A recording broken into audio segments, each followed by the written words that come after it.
我祷告，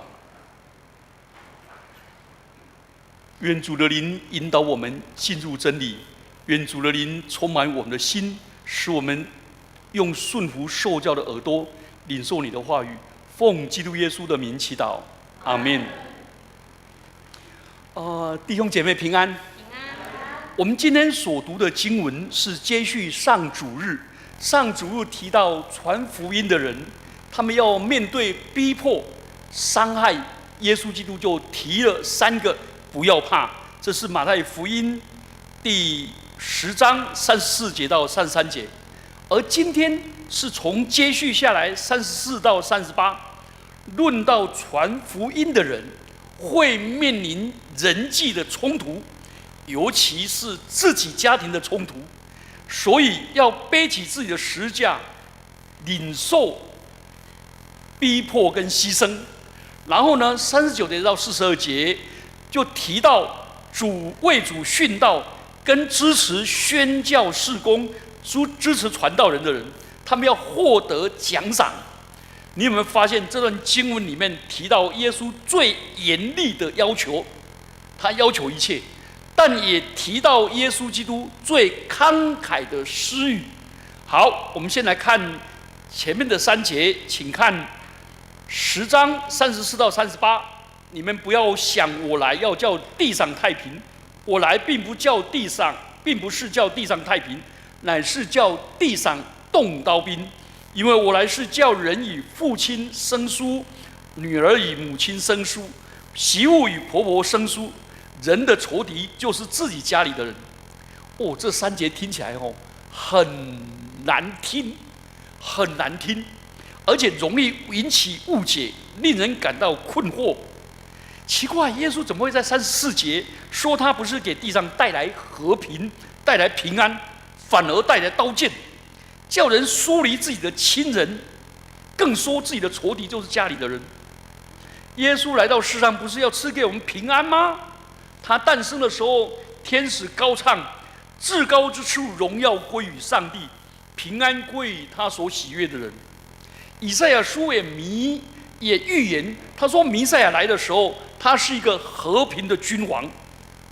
甚至在马太福音第10章，耶稣也吩咐门徒要把平安赐给人。马太福音10章13节。怎么你把平安赐给人，你跟你家人关系这么糟呢？这是哪门子的基督徒呢？所以耶稣为什么这么绝情，叫人六亲不认？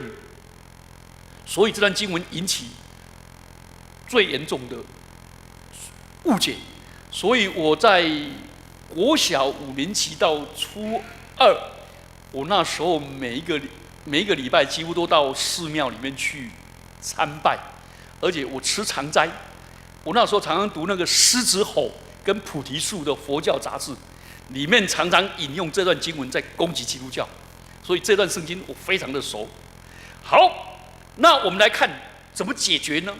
马太福音第10章的主题是教导门徒如何忠于他的传福音的使命，所以这3节的确切的意义是在于，一个人如果忠于使命，他会造成的影响。因为当时第1世纪的时候，地中海是一个团体主义、家族主义，很像华人的社会。所以为了维护本家族的荣誉，每一个人都要循规蹈矩，去接受传统，扮演好自己的角色，不负家人的期望。而信徒的价值观就挑战未信主的家人，而不信主的家人就恼恨信徒，甚至也会被家人害死。所以21节到22节，耶稣说：弟兄要把弟兄，父亲要把儿子送到死地，儿女要与父亲为敌，害死他们。所以耶稣在这里其实是预言了这个实际的情况。所以耶稣说：我来了并不是叫这世上太平，乃是叫上地上动刀兵。这句话好像跟使人和睦的人有福了互相矛盾。其实这2个经文出现的脉络不一样。耶稣在登山宝训是教导我们基督徒正确而积极的态度，要缔造和平，不要报复恶人。因此，他其实不希望家人之间的仇恨跟分裂，而今天的经文却是一个人传福音的人，他所面临的抉择跟后果。耶稣不是和平的破坏者，而是他的福音却要人做出一个二择一的抉择。你要选择信靠基督，照着福音去活，还是拒绝福音而因此决裂？所以福音一方面是喜讯，一方面是锐利的切割的力量。所以旧约弥迦书就警告以色列人说，风俗跟伦理的衰败，导致有一些坚持圣经教训跟伦理的人，就会彼此的分离。这是弥迦书7章6节。所以马太呢，在这里，耶稣在马太福音这里，实际上引用弥迦的话说，人由于接受福音跟反对福音，就产生了决裂，这是无可避免的冲突，所以使得自己的家人变成自己的仇敌。所以人要在被迫跟家人跟耶稣之间做抉择，这是很为难。你有没有发现，人生心里面最痛的，就是跟家人、夫妻反目、儿女成仇，这些都是很痛苦的。所以这是什么世界呀？为什么传扬福音反遭人伤害呢？因为这是根据人对福音的反应。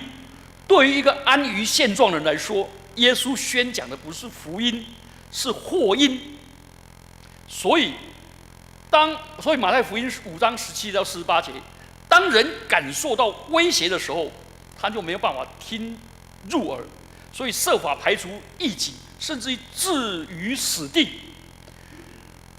有一个姐妹信主了，她的先生说：“哇，在信主跟他劈腿之间，我宁可他劈腿。”他当然是讲气话了。信主简直是对我们的祖先、对我父母的背叛，对我家族的决裂。所以偏偏很多时候，耶稣基督就认为信主跟不信主之间有可能很大的鸿沟。所以耶稣激励门徒要超越家庭的限制，去扩大更宽广的天国视野，更宽广的胸襟。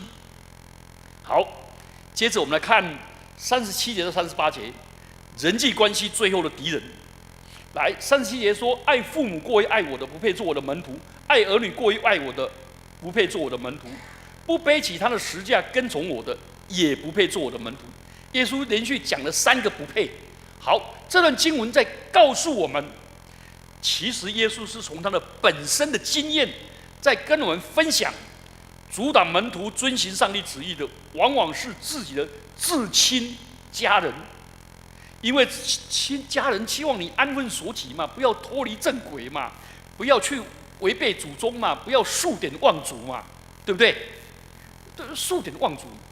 所以门徒不是要完全的放弃对亲属的爱，而是在这两难冲突的时候，当亲人成为跟随耶稣基督的阻碍的时候，耶稣要我们舍家人而跟随主。但是通常我们舍家人跟随主的冲突是暂时的，因为长远下来，他会看出信基督的人还是不一样。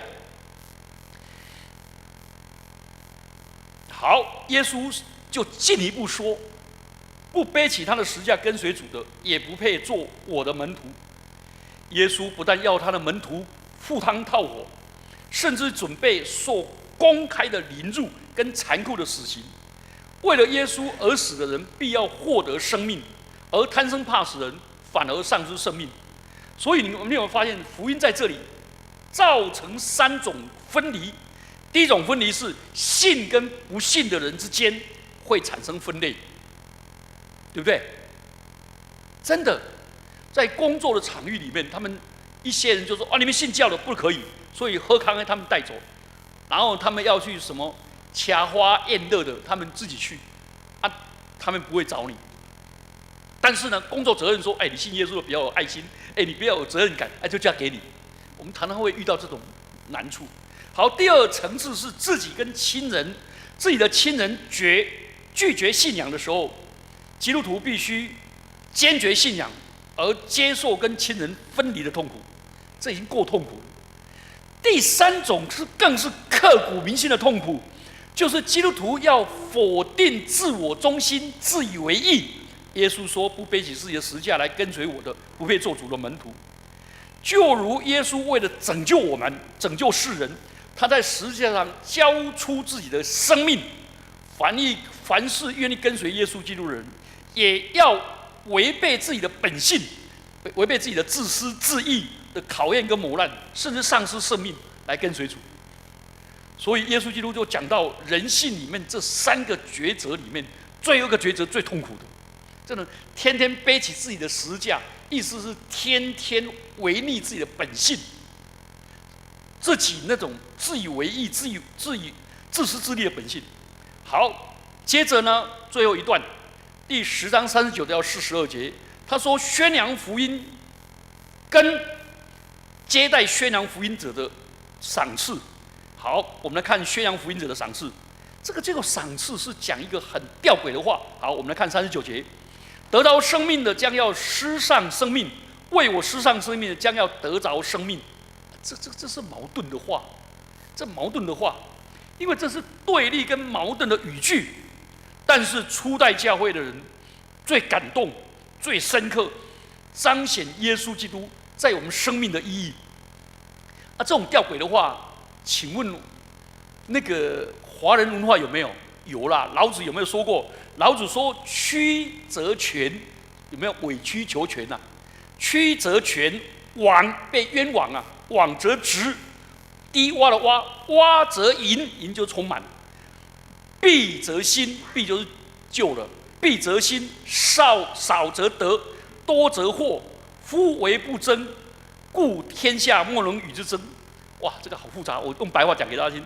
委屈可以保全，屈服反而能够伸展，而低洼反而能够充盈，弃掉旧的反而能够产生新的，得着少的反而可以多得。那贪多的人搅不烂，贪多人就迷惑。所以一个人不去跟别人争，结果天下之间没有人能够跟他争。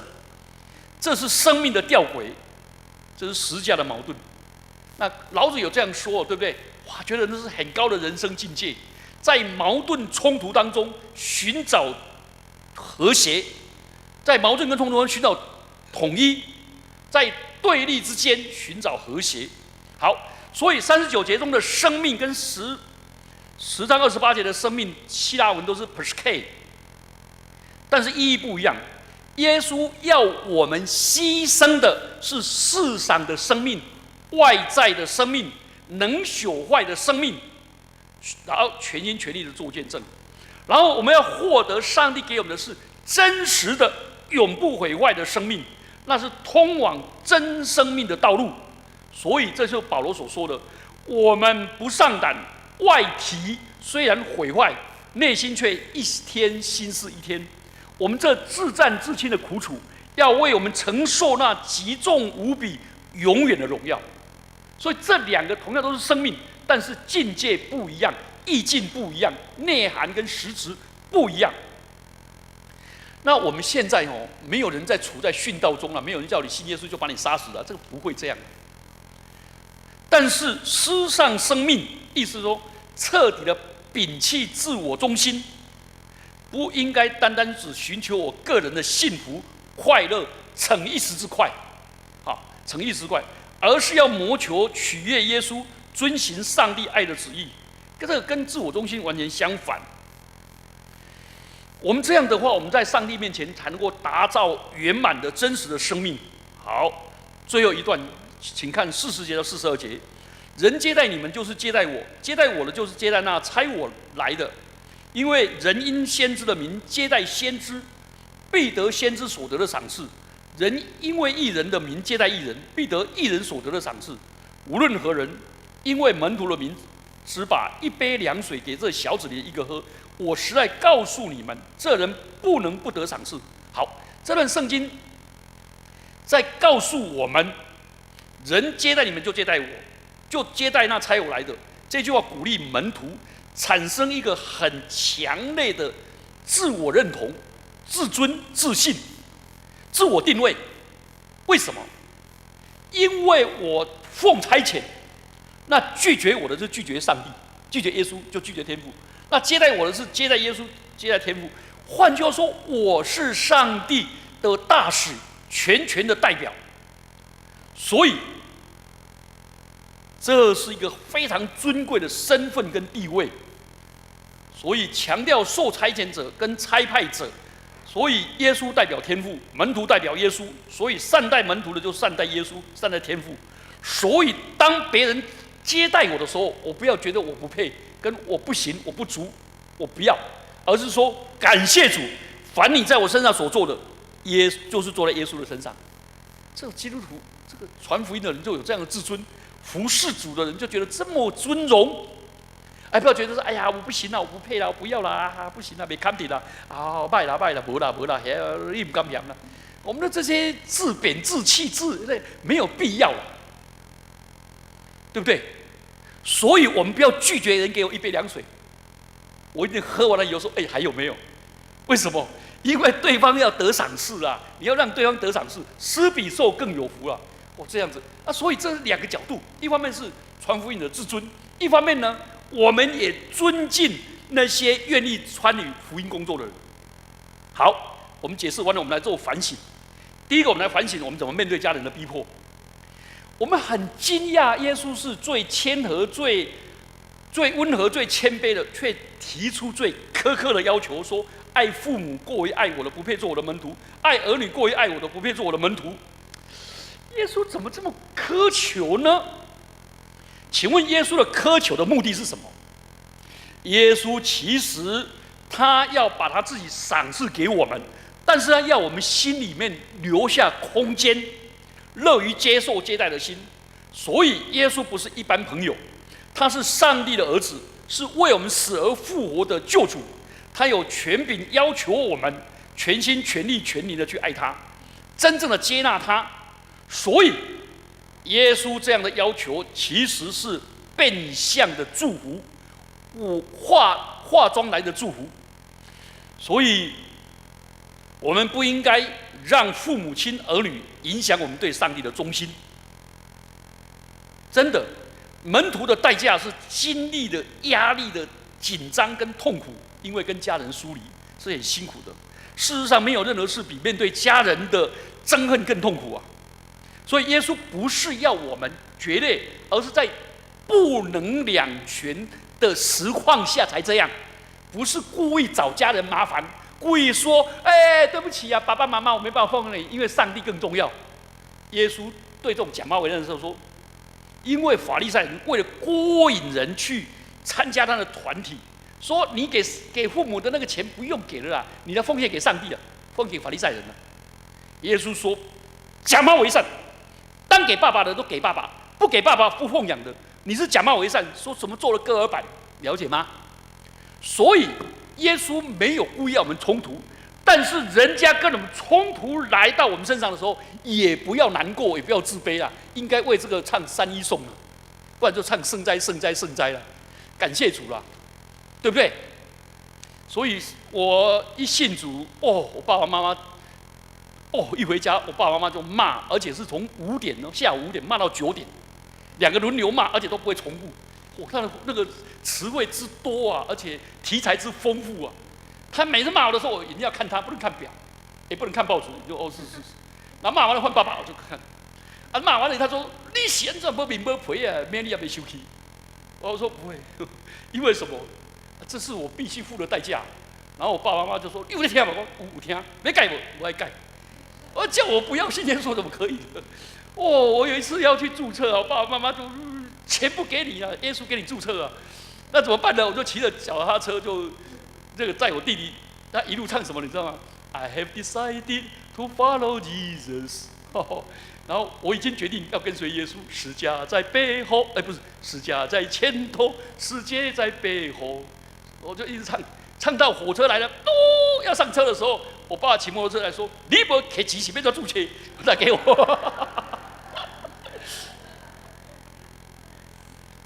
跟家人分类哦，分类那是暂时的啦，不要怕啦，用很久的爱啦，了解吗？我有一次早上4点钟接到我妈妈噼里啪啦、噼里啪啦咒骂，到了信牙说拢无爸母啊，无爸无母啊，无亲无情，无臭无小，我就一直骂，骂，3个钟头以后，他就电话就摔了。我被他骂了以后，请问4点钟被亲爱的妈妈叫骂，你会感觉怎么样？第2天又来骂我说：“拜托阿母啊，卖命啊啦！你长玫瑰啊，我那边下集。”他妈下集了。他骂，下集反正上架2集就结束。第3天又骂我：“拜托你上下集都没料了，我那边续集。”我说：“骂人还要骂连续剧的，哎呀，骂！这样骂的时候怎么办呢？”第4天又骂，第5天又骂。我在想说，我不行这样骂下去他那个人啊，愈拉赛起愈吵啊。我第5天、第6天绝地大反攻，3点50打给他。我妈说干什么？冲啥？妈妈，我爱你。讲什么小话？你爱你某了？我永远爱你。你爱压缩了，你不爱我。我永远爱你，无论是海水的打石头的烂，我拢永远爱你。我爱你，我爱你比阿里山较悬，比大陆海角较深。我妈，你讲什么小话啦？管。第2天再打给他，我妈说冲啥啦？你个卡来！我妈，我永远爱你。我想到你的温情，我就流目屎。我妈讲你讲什么笑话？你爱你无得？我永远爱你。我想到你对我温情比刻骨铭心。你怎对我讲具体的话？我妈说我拢袂记得啊，但是我永远记在心内。第3天我打给他，你知道吗？我第4天又打给他，第5天又打给他，打到第6天了。我妈妈第7天说：“你把跟他卡了，啪挂断了。”从此就没有再来骚扰我了。因为他认为你爱耶稣就不爱我了，他渴望我们爱啦，了解吗？爱在心里要口常开啦，口常开，就这样子接纳，这样求主帮助我们，不要怕家人。第2个，背起自己的十架来跟随主。这段圣经很清楚教导我们，得着生命的要失丧生命。所以，其实我们在世间的生活，我们人生里面我没有永久的健康啊，同意吗？我们都期望爸爸妈妈整天点健康，也不见得啦，也没有纯粹的快乐啦。热闹之后就是空虚，都隐藏着痛苦。所以我们必须在这个具体的痛苦中找到真正恒久的喜乐，在具体的死亡中经历到耶稣基督的复活。所以你不背十架，十架还是临到你身上，同意吗？你惧怕死亡，死亡还是来找你啦。你苦，你怕苦，怕吃苦，苦不起的人嘛是一点苦不了的，真的。天下无不散的筵席，友谊相契，伉俪情深，哪里能够长相厮守？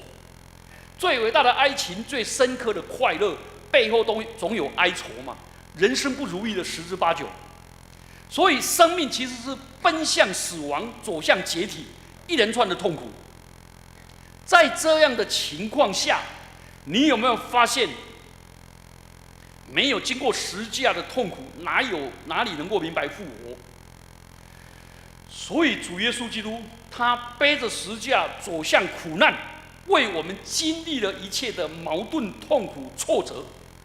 耶稣基督得胜了，所以我们等一下要唱那个得胜全胜的爱。耶稣的爱胜过这一切，所以我们背十架，其实是参与耶稣基督的苦难，将来参与他的复活，也参与他的爱。最后一个，我们来准备领受上帝的赏赐。在犹太人的观念里面，一个人的代理人就是等于代表他自己。所以，耶稣在提到，当我们接待传道人、接待侍奉主的人，他向我们展开上帝的慷慨。人接待你们就是接待我，接待我就是接待那差我来者的。所以，我们要得先知的赏赐。意是先知是在旧约是上帝的代言人，在新约是教会的领导者。所以路加福音提到跟随耶稣的一群妇人，不但资助耶稣，而且照顾耶稣跟他门徒的饮食起居。保罗也提到一群人帮助他，其中的是女性。在那个时代，女性是没有什么地位的，但是教会却看重重视他们的贡献，所以他们的赏赐跟领导者、教会的领导者是一样的，是一样的。有一个年轻人，他决志要全职传道，结果他们村子里面有一个知识渊博、思想深远的一个皮鞋匠，就帮助他。这个青年去读书的时候，每个月的生活费是这个皮鞋匠供应。结果等到他要当传道的那一天，那个皮鞋匠对他说：“我这一生一直渴望做一个传福音的人，可是我的生活环境不容许啊。现在我的生活过得比较好了，你代替我实现我的愿望，请你答应我，我特别为你量身定做一双鞋子，你每次讲道就穿这双鞋子。为什么？因为让我感觉到你正替我实现传福音的工作。所以我们每一个人不可能都做先知讲道，但是如果我们招待神的仆人，或者在教会坐在下面听，为牧师祷告，为众弟兄姐妹祷告，邀请自己的亲朋好友来参加聚会，这样你就必得先知的报酬啦。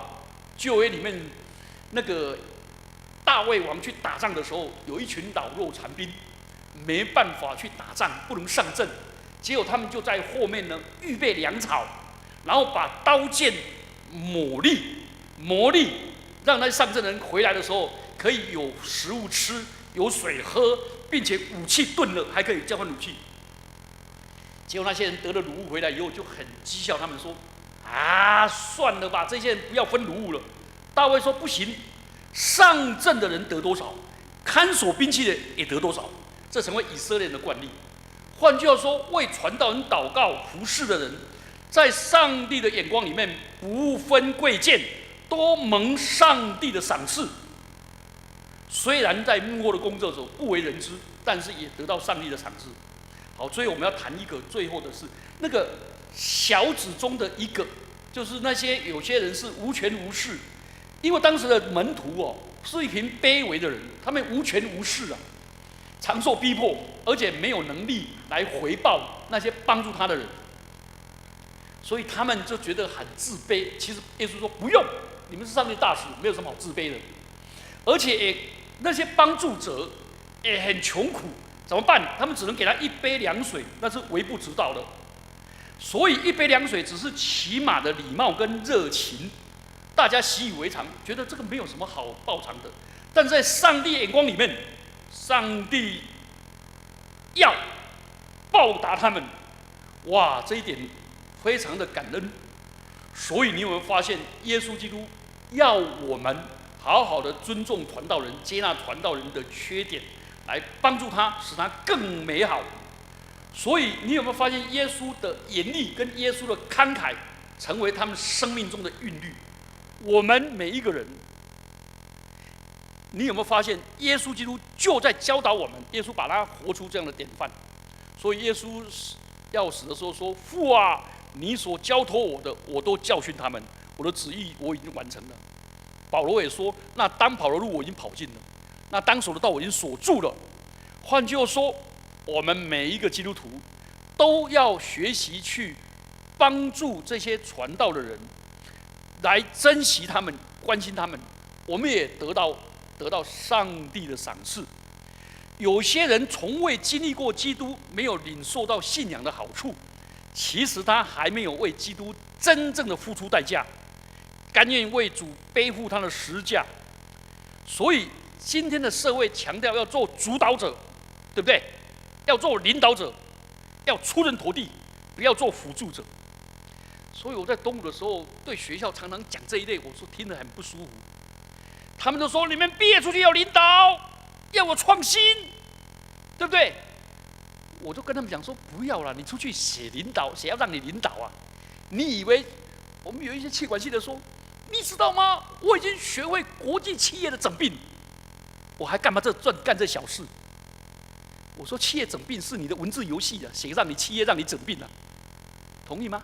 我说你出去要作为一个配合者，做一个执行者，做到让人会放心、会甘心、会欢喜的心，然后就提拔你。结果他们都说我是血汗工厂的中介，我都昏倒啊！